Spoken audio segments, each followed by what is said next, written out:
New ইয়র্কে একটা বক্তব্য রাখতে গিয়ে আমি বলেছিলাম, জামাতে ইসলামী যদি দেশ পরিচালনার সুযোগ পায়, কর্মজীবী মহিলাদের কর্মঘণ্টা 3 ঘন্টা কমিয়ে 5 ঘন্টা করা হবে। আরে যাই বলছি, বাংলাদেশের বঙ্গোপসাগরে জোয়ার শুরু হয়ে গেছে, চতুর্দিকে সমালোচনার ঝড়। হায় হায়, কি বলল জামাতের আমির সাহেব, এখন তো আর মহিলারা কোনো কাজই পাবে না। যারা বিভিন্ন কাজে নিয়োগ করবে তারা বলবে, বাবা আমার এই 5 ঘন্টা দিয়ে 8 ঘন্টার বেতন দিয়ে আমার তো পোষাবে না, আমার দরকার নাই মহিলা কর্মজীবী, মহিলা কর্মকর্তা আমার প্রয়োজন নেই। কারণ মালিক টাকা খাবে কেন? আরেক দল বলতেছে, যাও মহিলারা একটু রুজি রোজগার করতো, রাস্তাটা দিলেন আপনি বন্ধ করে। ভাই, একদিনে সব কথা বলা যায় না। বিবেচনা না করে, চিন্তা না করে এই কথা বলি নাই। আপনি কি আরেকটা মিটিংয়ে একজন প্রশ্ন করছে ভার্জিনিয়ায়, যে আপনি বলেছেন মহিলাদের কর্মঘণ্টা কমিয়ে দেবেন, এটা কি বৈষম্য না? আমরা করব 8 ঘন্টা, তারা করবে 5 ঘন্টা। আমি বললাম অবশ্যই বৈষম্য। আসেন দেখি আর কোনো বৈষম্য আছে কিনা। পুরুষরা বাম দিকে বসেছে, মহিলারা ডান দিকে বসেছে। পুরুষদেরকে বললাম, বোনরা আপনারা শুনবেন না এই প্রশ্ন, পুরুষদেরকে বললাম যে আগামী 1 বছরের ভিতরে পেটে বাচ্চা নেবেন এমন 2-1 জন পুরুষ থাকলে হাত তুলেন। কেউ তো আর হাত তুলে না, সবাই হাসে আর নিচের দিকে মাথা দেয়, বুঝছে যে আমি কেন প্রশ্ন করছি। আমি বললাম এটা পারবেন না? কয় না না, এটা পারবো কিভাবে। আমি বললাম আচ্ছা ঠিক আছে, বাচ্চা নিতে পারলেন না, আপনার স্ত্রী যে বাচ্চাটা জন্ম দিবেন ওকে একটু বুকের দুধ খাওয়াবেন 2 বছর, যারা তারা একটু হাত তুলেন, নিজের বুকের দুধ। এখন দেখি আবার কেউ হাত তুলে না। আমি বললাম এটা কি বৈষম্য না? একজন পেটে গর্ভধারণ করলো, এরপরে বুকের দুধ দিয়ে বাচ্চাকে বড় করলো, আপনি কিছুই করলেন না, এটা কি বৈষম্য না? তো সে সব কিছু করবে, আবার প্রফেশনাল লাইফে এসে আপনার মতো 8 ঘন্টা কাজ তাকে করতে হবে, এইটাই বৈষম্য। এখন বলবেন যে শিল্প মালিক বাঁচবে কেমনে, সরকারের কাজ হবে কেমনে? অবশ্যই হবে। যে জাতি তার মাকে সম্মান করে, আল্লাহ সেই জাতিকে সম্মানিত করেন। চুররা চুরি করে সমাজ থেকে পকেট কেটে লুণ্ঠন করে যেই টাকা নিয়ে যায়, সেই টাকা যদি ফেরত আসে, সেই টাকা যদি সদ্ব্যবহার করা যায়, মায়েকে রানীর মর্যাদায় প্রতিষ্ঠিত করা হবে ইনশাআল্লাহ। কার গায়ে জ্বললো আর কার গায়ে জ্বললো না এটা দেখার সময় আমাদের নেই। মারা 5 ঘন্টা কাজ করে 8 ঘন্টার বেতন পাবেন ইনশাআল্লাহ। তবে সেই 3 ঘন্টার বেতন শিল্প মালিকদেরকে দিতে হবে না, এটা দিতে বাধ্য থাকবে সরকার। একটা সমাজের ভিত্তি হচ্ছে পরিবার। পরিবার যে সমাজের সুন্দর, সেই সমাজ সুন্দর হয়। পরিবার যেখানে এলোমেলো, সেই সমাজ ধ্বংস হয়ে যায়। আমরা আজকে ধ্বংসের মধ্যে পড়ে গেছি, এই সমাজকে ধ্বংসের হাত থেকে উদ্ধার করতে হবে ইনশাআল্লাহ। আমরা একটা কল্যাণ রাষ্ট্র করতে চাই।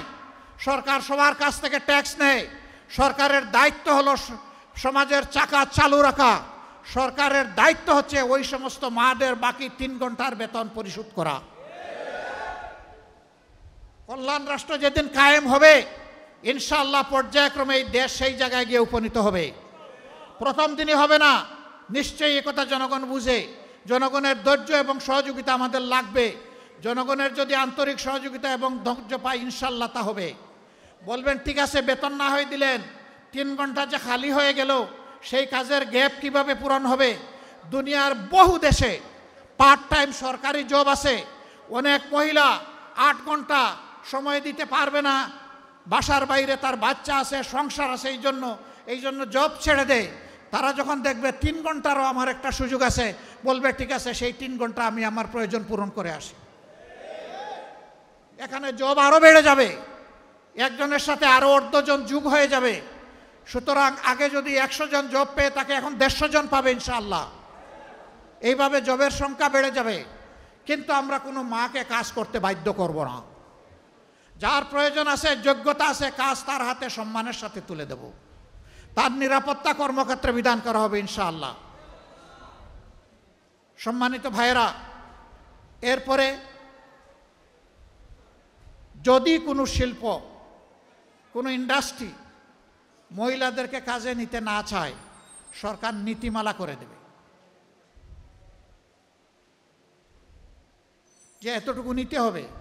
কেউ যদি না আসে পুরুষ দিয়ে পূরণ করেন, অসুবিধা নাই। আবার মহিলাদের মাঝে, নারীদের মাঝে কেউ যদি বলেন যে আমি 8 ঘন্টা কাজ করেই 8 ঘন্টার বেতন নিতে চাই, তাকে সম্মানিত করা হবে বাড়তি ইনশাআল্লাহ। তিনি যে সম্মানটা দেখালেন রাষ্ট্রকে, এই জন্য তাকে সম্মানিত করা হবে। সম্মানিত করার বহু রাস্তা খোলা আছে। কাউকে বাধ্য করা হবে না, কাজ করতেও কাউকে বাধ্য করা হবে না, কাজ থেকে বিরত থাকতেও বাধ্য করা হবে না। এটা থাকবে অপশনাল চয়েস, অল্টারনেট চয়েস। এমন হলে কার অসুবিধা? গরম ভাতে বিলাই বেজার। কারণ ওই ভাতে মুখ দিলে বিড়ালের মুখ পুড়বে। আমরা ঘুণে ধরা সমাজের আমূল পরিবর্তন চাই। একটা ঝাঁকুনি দিয়ে সমস্ত ময়লা আমরা ঝরায় দিতে চাই ইনশাআল্লাহ, বিইজনিল্লাহ। আমরা পারবো না, আল্লাহ যদি আমাদেরকে তৌফিক দেন ইনশাআল্লাহ আপনাদেরকে সাথে নিয়ে আমরা পারবো। আজকে মায়েদের ব্যাপারে এই কথা বলার আমার উদ্দেশ্য ছিল। আপনারা কি খুব কষ্ট পেয়েছেন? এখন বলবেন আমাদের থাকলো টাকা গেল তো, সব গেল, সব তো উনাদেরকে দিয়ে দিলেন। যেই স্বামী তার স্ত্রীকে রানীর আসনে প্রতিষ্ঠিত করে সেই স্বামী রাজা হয়, আর যেই স্বামী তার স্ত্রীকে অপমান করে সেই স্বামী কামলা হয়। আপনারা রাজা হতে চান না কামলা হতে চান? 2 নম্বর, ওই স্ত্রী যিনি মর্যাদা পাবেন, সম্মানিত হবেন, তিনি চিন্তা করবেন আমার যে স্বামী আমাকে এতটা সম্মান দিয়েছে, আমারও দায়িত্ব আছে তাকে সম্মান দেওয়া। সুতরাং এই সংসার শুধু ভালোবাসার হবে না, এই সংসার সম্মানে সম্মানে ভরে যাবে ইনশাআল্লাহ। আমরা সেই পরিবার, সেই সম্মান গঠন করতে চাই। আজকে কি হয়েছে? ওই সম্মান, ওই মর্যাদা, ওই ভালোবাসা না থাকার কারণে সন্তানরা বিপদগামী হয়। পুলিশ অফিসারের মেয়ের হাতে অফিসার নিজে এবং তার স্ত্রী টুকরা টুকরা হয়। যেই পুলিশ অফিসার সমাজের নিরাপত্তা বিধান করবেন, দুঃখজনকভাবে তাকে সেই পরিণতি বহন করতে হয়। এটা কি জন্যে? ওই মেয়ের শিক্ষার অভাব ছিল না, ওই মেয়ের সুশিক্ষার অভাব ছিল। আমরা মায়েদের এই মর্যাদা প্রতিষ্ঠিত করব, সমাজের প্রত্যেকটি শিশুকে সুশিক্ষিত করে ইনশাআল্লাহ। এখন আবার কেউ যদি বলে যে জামাতে ইসলামী সব ঘর খালি করে এখন তো মেয়েদেরকে দেখি বের করে দিবে, যেভাবে লোভ দেখাচ্ছে। আগেই বলেছি, যার প্রয়োজন আছে এবং যার যোগ্যতা আছে সে আসবে। যিনি তার কর্মক্ষেত্র হিসাবে বাসাকেই, পরিবারকেই বাছাই করে নেবেন, তাকেও ভিন্নভাবে সম্মানিত করা হবে ইনশাআল্লাহ। তিনি রত্নগর্ভা মা হিসাবে মেডেল পাবেন, সম্মান পাবেন, রাষ্ট্রের পক্ষ থেকে আরও বহু ইজ্জত তিনিও বুক করবেন ইনশাআল্লাহ।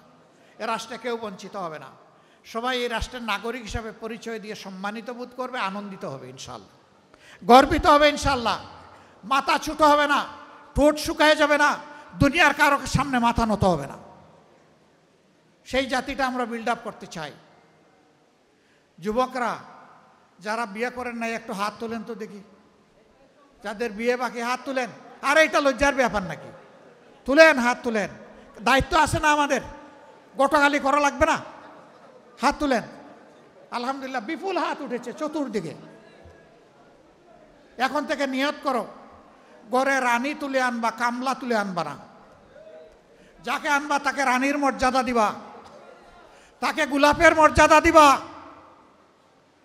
মার হক নষ্ট হবে না, স্ত্রীর হক নষ্ট হবে না, সকল হক ইনশাআল্লাহ তোমার পুরুষ উচিত ভূমিকার কারণে প্রতিষ্ঠিত হবে এই পরিবারে ইনশাআল্লাহ।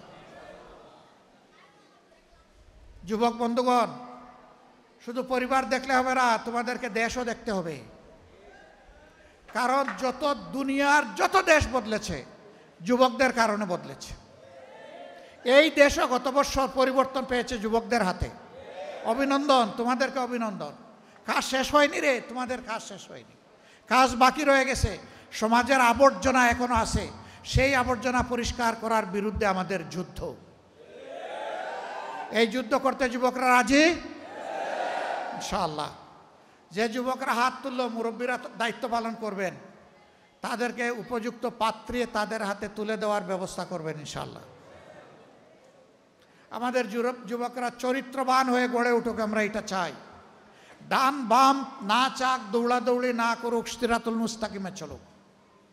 আর জাতিকে সামনে নিয়ে বাঘের মতো ঝাঁপাইয়ে পড়ুক, পিছনে তাকাবে না, পিছন নিয়ে কামড়াকামড়ি করবে না, অতীতের কেসাল পাকাবে না। যুবকরা সামনে দেখবে, আমরা তাদের সাথে আছি ইনশাআল্লাহ। আমরা যুবকদের বাংলাদেশ গড়তে চাই। এখানে আসার পথে অনেকগুলা কিশোর ছোট ছোট 5 থেকে 10 বছরের ভিতরে তারা এসেছে, তারা হাত মিলায়, এরাই আমাদের বাংলাদেশ, এদের জন্য বাংলাদেশ, এদেরকে নিয়ে বাংলাদেশ ইনশাআল্লাহ। এখানে শিশুদের মাঝে কোনো ভেদাভেদ হবে না। কোন শিশু সম্পদশালী পরিবারে জন্ম নিল আর কোন শিশু দুঃখী পরিবারে জন্ম নিল, একটা কল্যাণ রাষ্ট্র, ইনসাফের পর প্রতিষ্ঠিত একটা রাষ্ট্র এটা দেখবে না। এটা দেখবে সকল শিশুর মানসিক বিকাশ, এই বিকাশের পথে তাকে পর্যাপ্ত শিক্ষা দেওয়ার দায়িত্ব রাষ্ট্রের। এই শিক্ষা ইনশাআল্লাহ সকল শিশুর জন্য নিশ্চিত করা হবে। তাহলে আজকে অনাদরে, অবহেলায়, অযত্নে যেই মেধাগুলা ঝরে পড়ে স্কুলে যেতে পারে না, গেলেও তার মা বাবা বেতন দিয়ে তার শিক্ষা চালাইতে পারে না, সেখান থেকে সমাজের মণিমুক্তা বের হয়ে আসবে ইনশাআল্লাহ। সেই সব মণিমুক্তা দিয়ে আমরা মালা সাজাবো। আমরা সেই সোনালী সমাজ গড়ার স্বপ্ন দেখি। এই সোনালী সমাজ গড়ার স্বপ্নে সারথি আপনারাও হবেন, এটি আপনাদের প্রতি আমাদের আহ্বান। আমাদের কথা যদি খারাপ লাগে আমাদেরকে বলবেন, যদি ভালো লাগে বিশ্বাস করবেন, তাহলে এটা জনগণকে বলবেন, জনগণের কাছে ইনশাআল্লাহ পৌঁছে দিবেন। আপনারা কি আমার এই অনুরোধটা রক্ষা করবেন? আপনাদেরকে অসংখ্য মোবারকবাদ। 15 নম্বর আসনে আমার প্রিয় সংগঠন আমাকে দায়িত্ব দিয়েছে এখানে আপনাদের প্রতিনিধিত্ব করার আগামী দিনে, যদি আল্লাহ কবুল করেন। আমি আপনাদেরকে কথা দিচ্ছি, আপনাদের সমস্যা নিয়ে আমার কাছে পয়সা খরচ করে যেতে হবে না। আমি এবং আমার নিয়োজিত লোক আপনাদের কাছে আসবে পয়সা খরচ করে ইনশাআল্লাহ। এটি হবে আমাদের দায়িত্ব। সমাজের মৌলিক সমস্যাগুলা কি, সমাজের মাঝারি সমস্যাগুলা কি, সমাজের ছোট সমস্যাগুলা কি, এমনকি ব্যক্তি পরিবারের সমস্যাগুলা কি, সেটা জানা হবে আমাদের দায়িত্বের অন্তর্ভুক্ত। আমরা জানার পরে তার অগ্রাধিকার নির্ধারণ করব, কোনটা আগে বাস্তবায়ন হওয়ার দাবি রাখে, কোনটা পরে দাবি রাখে। অগ্রাধিকার সাজিয়ে আপনি যে আমাকে দায়িত্ব সমঝাই দিলেন, আপনাকে নির্ধারিত সময়ের ভিতরে জানিয়ে দেওয়া হবে এই কাজটি আপনার ন্যায্য পাওনা ছিল, এটা হয়েছে, এইটা আপনার ন্যায্য নয়, এটা হবে না, এটা অন্যজনের ন্যায্য, তার পাওনা তাকে সমঝিয়ে দেওয়া হয়েছে। এই কাজটা আপনার ন্যায্য, কিন্তু এটা এখন আমরা করতে পারি নাই, এটা আন্ডার প্রসেস আছে। আপনি আশা করি এতদিনের মধ্যে আপনার এই কাজের রেজাল্ট আপনি পাবেন। তাহলে একটা মানুষ অনিশ্চয়তায়, হতাশায় ভুগবে না, তার একটা আস্থা থাকবে যে আমার ওই সময় ফলটা পেকে আমার হাতে আসবে, আমি আমার ফলটা পাবো ইনশাআল্লাহ। আমরা সেইভাবেই আমাদের সমাজকে শুধু 15 নম্বর আসন না ভাই, 56,000 মাইলের বাংলাদেশকেই আমরা করতে চাই।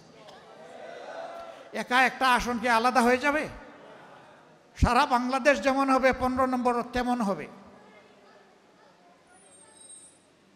অসংখ্য সমস্যা এখানে আছে, আমি ঘুরে ঘুরে বোঝার চেষ্টা করছি, আপনাদের থেকে শোনার চেষ্টা করছি। মিটিংগুলার মাঝখানে যাদের সাথে বসার সুযোগ পাই তাদেরকে জিজ্ঞেস করি কি কি বিষয় বলেন, একটু শুনি, এরপরে নিজের চোখ দিয়ে ওগুলো দেখার চেষ্টা করি, নিজের বিবেকের সাথে মিলানোর চেষ্টা করি। আমি মানুষটা অমর নয়। গেছিলাম 19 জুলাই, আল্লাহ আমাকে সেকেন্ড লাইফ দিয়েছেন আলহামদুলিল্লাহ। আপনারা দোয়া করেছেন, আমি আপনাদের কাছে কৃতজ্ঞ ঋণী। দোয়া করবেন হায়াত আল্লাহ যতটুকু দিবেন সেই হায়াতটা যেন মানুষের কল্যাণে হয়। আপনারা একটু দোয়া করবেন তো। আমি কিন্তু আপনাদের কাছে বুট চাই নাই, মন খারাপ করছেন? সবাই তো এসে বুট চাই, আমি যে চাইলাম না, এটা কি আমার অপরাধ? কেন আমি চাই নাই জানেন? আমি বিশ্বাস করি আল্লাহ আপনাদের প্রত্যেককে পর্যাপ্ত বিবেক দান করেছেন। কোনটা ভালো কোনটা মন্দ, কোনটা ন্যায় কোনটা অন্যায়, আগামীর জন্য কোনটা কল্যাণকর হবে এবং কোনটা কল্যাণকর হবে না তা বোঝার জন্য আমি বিশ্বাস করি আপনারা সকলে যথেষ্ট। এবং আমি এটাও বিশ্বাস করি যে আল্লাহ তাআলা জ্ঞানের নিয়ামত আমার থেকে আপনাদেরকে বেশি দিয়েছে। এটা আমার আস্থা, আপনাদের প্রতি এটা আমার সম্মানবোধ, আমি এটাই মনে করি। এই জন্য আমার চাওয়ার প্রয়োজন নেই, আপনিই ঠিক করবেন আগামী দিনে আপনি কাকে আপনার আমানত সমঝাবেন। আল্লাহ আমাদের সবাইকে আগামী দিনে সঠিক সিদ্ধান্ত নেওয়ার তৌফিক দান করুন। আমরা এই কয়টা মানুষ সিদ্ধান্ত নিলে হয়ে যাবে না, তো গোটা সমাজের সহযোগিতা লাগবে। এই জন্যে আমার যে কথাগুলো সঠিক মনে করেন আমি অনুরোধ করব যে আমার মতো করে আপনারা মেহেরবানি করে সমাজের মানুষের কাছে এই কথাগুলো পৌঁছায় দেবেন। আল্লাহ তাআলা এর বিনিময়ে আপনাদের ইজ্জত বাড়িয়ে দিন আর এই সমাজের মুক্তির ব্যবস্থা আল্লাহ করে দিন। আল্লাহ তাআলা আগামীর একটা পরিচ্ছন্ন বাংলাদেশ, একটা বেজাল মুক্ত বাংলাদেশ, একটা স্বস্তির বাংলাদেশ, একটা সম্মানের বাংলাদেশ, আমার যুবকদের মন ভরে কাজ করার একটা বাংলাদেশ আল্লাহ তাআলা আমাদেরকে দান করুন। আপনাদের সবাইকে ধন্যবাদ, অসংখ্য মোবারকবাদ, গভীর কৃতজ্ঞতা। আসসালামু আলাইকুম ওয়া রাহমাতুল্লাহি ওয়া বারাকাতুহু। আল্লাহ হাফেজ। বাংলাদেশ জিন্দাবাদ, বাংলাদেশ জামাতে ইসলামী জিন্দাবাদ। আরেকটা মিটিং আপনি সবাইকে ধন্যবাদ দিয়েছেন।